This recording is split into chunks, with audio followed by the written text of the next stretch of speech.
Hello there folks, it is TIJ Gaming and welcome to part 18 of our Formula 1 2012 Lotus career mode. Today we go to Abu Dhabi, the official United Arab Emirates for the Abu Dhabi Grand Prix, sponsored by Etihad Airways. I think it is probably still sponsored by Etihad Airways. In fact, that little bit above the track that we're just going past right now is still there. So I presume it is still an Etihad Airways Grand Prix. But it seems a little bit weird coming to Abu Dhabi with two races to go after this. Abu Dhabi for the last 6 years, well, every year after 2012, I think. It's been the finale of the season. So seems a little bit odd to be going to Abu Dhabi before we go to the US and Brazil. So it's a bit of a farewell Grand Prix, but we should be fine. I have to say, I'm not the biggest fan of the circuit. I do quite like what my teammates said about the circuit when it was first launched, that, okay, Sector 1's fine, but to be honest, apart from that, it's just a bunch of straights and nothing that's too exciting. But, oh well, it's not the worst circuit on the calendar, and obviously there's 3 races left of the season. So the permutations, really, we've pretty much secured 6th, 4th, 7th, so it's going to be a bit of focus on the title battle in these last 3 races, and really, it's a 4-way battle. I think Alonso, Vettel and Button are obviously the top 3, but we've seen how things can change. We had, I think, Button retiring, no, we had Vettel retiring in the last race, we had Button in the race before. So things can change drastically, and it was only because Fernando Alonso had such a good Grand Prix in India that he is now the leader of the championship. Of course, let's not talk about what happened to us in India. We had a really good race, to be fair. Our qualifying was quite lacklustre, but in the race we did really well. Got up to 2nd and managed to crash Schumacher off and got a penalty. But yeah, let's not dwell on that particularly. But this just shows, really, this Constructors' Championship, particularly with Ferrari, how Felipe Massa has been god-awful this year, to be quite honest, with Ferrari. The fact we're only 100-odd points behind. Admittedly, Kimi hasn't been too fantastic either. He's picked up some good results in the latter part of the season, but before that, he hadn't really done very well before we met up with the Lotus team in Hungary, the 10th or 11th round of the season. But we're just really going to try and have 3 races where, to be honest, there's not really much to play for in terms of ourselves, so we're just going to get out there and race, have some fun. Over the next 4 days, well, folks, you will be seeing 3 career mode episodes. Very exciting stuff when we start today here in Abu Dhabi. So let's go straight away now to Q1. Here's a quiz question I want you all to answer.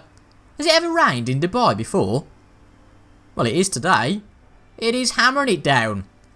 And this is going to make things interesting. I remember, admittedly, at the last episode saying that there was forecast to rain all weekend. But, wow, yeah, it is forecast all through the race, all through qualifying, and wow, this is going to be a very interesting one to do. Now, the problem is if we go very low on top speed, we'll be whooped on the straight. So I think we're going to go with low and high, even though we are on the inters, and we're just going to get out there straight away, do really as many laps as possible, because then if we, if the conditions change for the better, we can come in for primes or options, but at the same time, we can just make sure we get a lap done, but it looks pretty slippy out there, so I need to concentrate. I've got no idea how this lap's going to measure up to the rest of the competition. We're going to be the first ones across the line, of course, because we pretty much came out within the first 30 seconds of the session. But whilst nothing happened that was drastic there, we didn't go off at all, really. We were quite cautious on that lap, so I think on this lap we can push a little bit more and see what we can extract out the car, because the conditions could get better, which obviously makes our job a lot harder, but at the same time, conditions could get worse, so we might as well utilise the conditions we've got at the moment, and if they get better, then we can make something out of it. We're already 3.5 tenths up in the first sector, and we've beaten Pedro De La Rose, so we must be good. Blimey, I thought our lap was somewhat competitive. Look at that, 3.5 seconds up is past Maldonado. It seems once again we're about 3 tenths up each sector, so we can keep working at it, we can keep going. We've definitely got time to make up, it's clear that we're quite a way off, but if we keep pushing and keep doing well, Maldonado's lap might have just been extraordinary. We've got to be very unlucky for everyone else to have done a lap like that, and if we can't extract the performance out of this car, I'll question how everyone else can, but we'll stay with you guys until the end of the lap. See how this finishes up. It's probably going to be about a 55 or 54, quite a way off the pace of Pasta, but very bizarre how we've set that sort of lap, and we can't really get anything close to that, because I think we've been quite competitive. It's certainly not going to be a 52, but just get round this last corner and hopefully we'll have at least a second's worth of improvements. It's a 1:54.8. As you can see, Hulkenberg and the other 5 have been 4.5 tenths. So, really, we've got to hope for our sake that conditions get worse rather than better to make sure we get through to the next session. Well, those times might well suggest the track's improved a bit. If we can't beat car for Kane, we've got a problem. Right, let's get back out there now. We've not really got long, but let's get back out there and see if we can get ourselves into Q2. 5-second delta. I don't think I've ever heard that one before. Well, there's just no grip left in this track. Goodness knows why. It's not raining anymore, but can't even get round the corner. I mean, look how slow that lap was. Admittedly, we spun once and had a mistake, but we broke our front wing, and unbelievably, in the rain, where, well, to be fair, we usually get decent results, like that win in Singapore. It's the real opposite this time, and we're going to start last in the Abu Dhabi Grand Prix.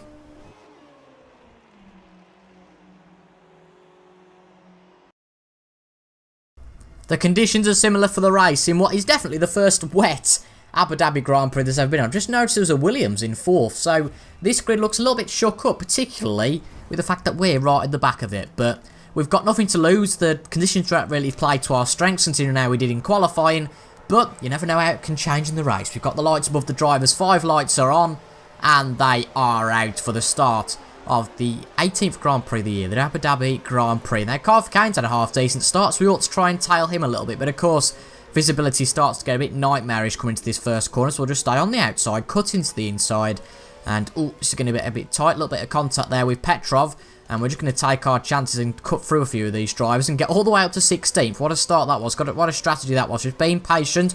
Vern getting a bit wobbly out of there, so we'll take the opportunity on him as well, brake it just a little bit and get on John-Eric Vern's inside. That's the Ferrari that's down quite a bit, it seems. Felipe Massa down in 11th, and Di Resta getting all wayward there. We'll take the opportunity to try and take Senna and even Di Resta there, just knocking the post there on the corner. We've had a fantastic start here. It just seems everyone's been a little bit too cautious, and on the straight we could have taken an opportunity here. Kobayashi swiped in front of Kimi, and unbelievably, Kimi's trying to push us out. It's no need for that, Kimi, blimey. But we could have an opportunity here. We're up to 12th, and the start is where we can make most of our opportunities. We're going to dive up the inside of Kobayashi, and amazingly still make the corner. Okay, 2 tyres breaking the law a little bit there, but it looks like we've paved the way for Kobayashi to be took by Kimi as well. But what a start that is, from last up to 11th. Now the thing is, can we retain that pace? Can we do anything better than we did in qualifying? Can we find out where we went wrong, or is everybody else a little bit slower with a car laden with fuel? Does that decrease the advantage that those guys have got? We'll find out, but we'll definitely take 11th place at the moment after a lap with a 24th place start, and that's probably not the best way to exit that corner. But we'll chase after Felipe Massa. I doubt we can get him, but we'll have to see how it goes. Oh, what's happening here? Alonso's just come straight up to Massa, and Alonso just basically braked. Very odd. Massa might have a problem. Penalty? Eh? Ignored yellow flag? Oh, don't give us a drive-through. Oh, can we go back and... We can't even go back and get a flashback on that. Oh, for goodness sake. Then on off ridiculous. Well, we're going to have to put up with it, but that is ridiculous. Don't know what on earth went on. What? Well, I didn't see any yellow flag. How odd. Alonso just stopped almost, and we got past Massa. I didn't see any yellow flag. And we've got a drive-through penalty. Well, that could pretty much jeopardise any chance of us getting any points today, which is a real shame. Oh, dear. What on earth happened there? There's someone out the Grand Prix. It must have been an incident somewhere. Kovalain's been disqualified. Right, goodness knows what happened there. But I really don't know why we've got a yellow flag. I really don't know why we had a yellow flag, mind you, especially in that sector there. No one had gone off ahead of us, yet because we ignored the yellow flag, we got a drive-through for it. Absolutely bonkers. Well, I'd have given Massa the position back if they'd have told me to. But it's a drive-through penalty, and that I just feel might well jeopardise our race. Well, it awaits to be seen whether we'll be relegated to the bottom of the field. I hope we won't. We're certainly going to lose our points position. If we don't do that, then everyone must crash at the final corner. But really disappointing. I don't really know how to sum that one up. Really frustrating. I felt like we wouldn't have to come into the pits at all this race with no weather change, but I think that's what we require now to make sure that we can make something out of this race. But it's a tricky pit exit, particularly in the wet. We get out of it just about okay, but we can floor it now as much as we want. And luckily, we've only gone down to 14th place, so not as bad as I thought it was. And our objective now is to look behind that. You know, don't focus on that. And you know, those guys who were battling before for the points are just up the road about 8 or 9 seconds ahead. So let's focus on getting past them. Well, this could be a curveball. Just had a message from the engineer saying the rain will stop in the next 10 minutes. So what's that? 5 laps? We might have 3 laps in the drive. But the point is, if we can blink before someone else, if we can get on the drives for anybody else, That'll be a massive benefit, and that's really the only way we're going to do anything here. Okay, we are catching up slightly to those who are ahead, and this might well be our personal best. It certainly would have been if it wasn't for that silly wobble, and we're pretty much keeping pace with the rest are ahead. But it is going to be a pretty boring 3 or 4 laps, I'd say now. Just waiting for the rain to clear, and then we might have a bit of a sprint to the end.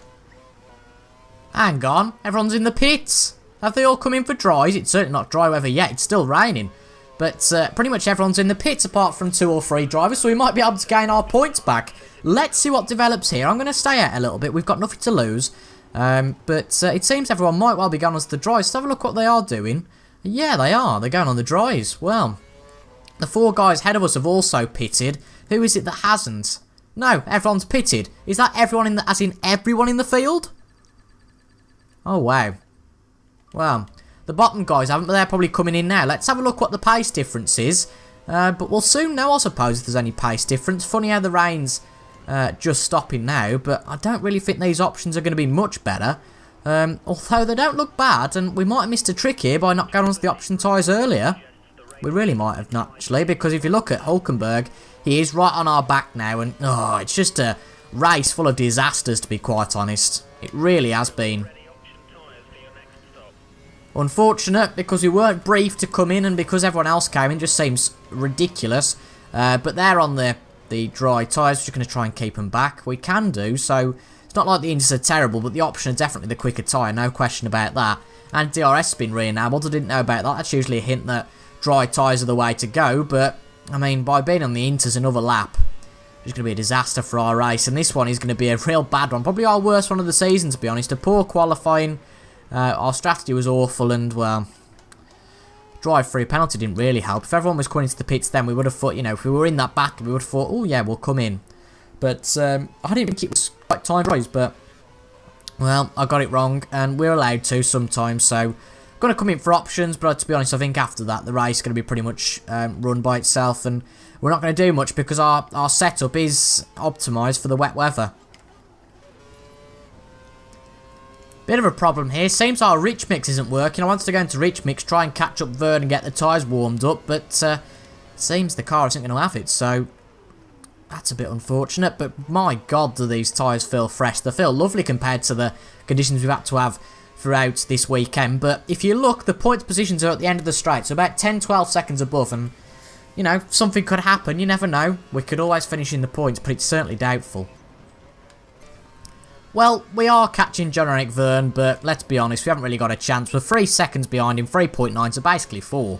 So we're not going to catch him by 2 seconds a lap. But I have to say, this Grand Prix probably has been the least action-packed since Spain and Hungary, and I have to apologise for that, folks. But you just do tend to get races like these. If we had a few more laps, I'm sure we'd catch up to those guys ahead. But as I've said before, the setup wasn't really optimised for dry weather, and with that drive-through, it's a real kick in the teeth. We could have finished a lot higher up, but considering we started last, this isn't the worst position in the world. As I say, we've not really got much to fight for. As long as Perez doesn't have an extremely good finish, we will stay in 6th place in the championship, and we're pretty much secured in that 4th place in the Constructors. So we haven't really got much to worry about in terms of that, but I hope we can compete much more in Cota and in Brazil. Because if we don't score any more points, it'll be a bit of a shame, but it just shows how that pack has closed up. I remember by this point they were easily at that corner and got around it, much like where Kimi is at the moment. But it looks like that group has closed in definitely. But as you can see, we're not really catching up to it. Vern is, but we're not catching up to it as a whole. And you know, if we can't catch up now, we're never going to catch up. We've got just over a lap to go.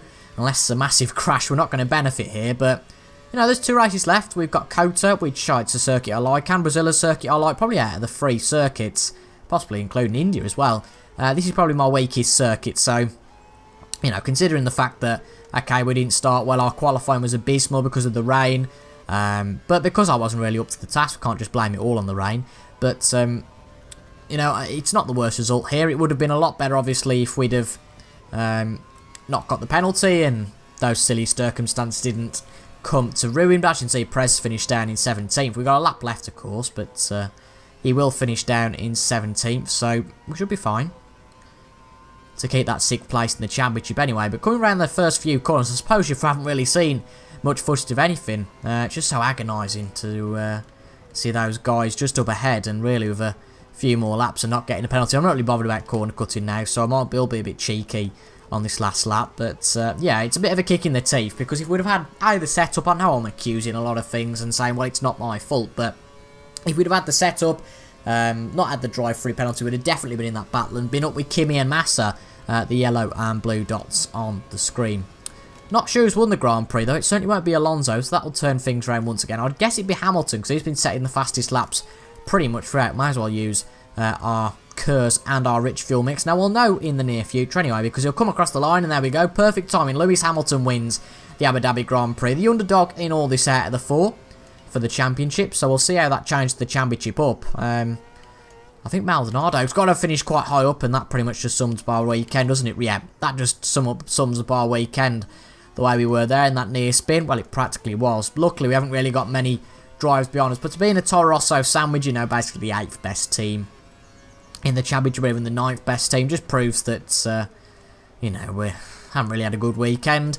But, you know, we'll try and ignore this one ever happened and just get on to the next one in Brazil on Saturday, and we'll just have to get on with it. But Lewis Hamilton wins the Grand Prix. We're going to come across the line for a second consecutive race of no points, and I do hope that in Brazil and Coast we can get some points, but nonetheless we finished the race.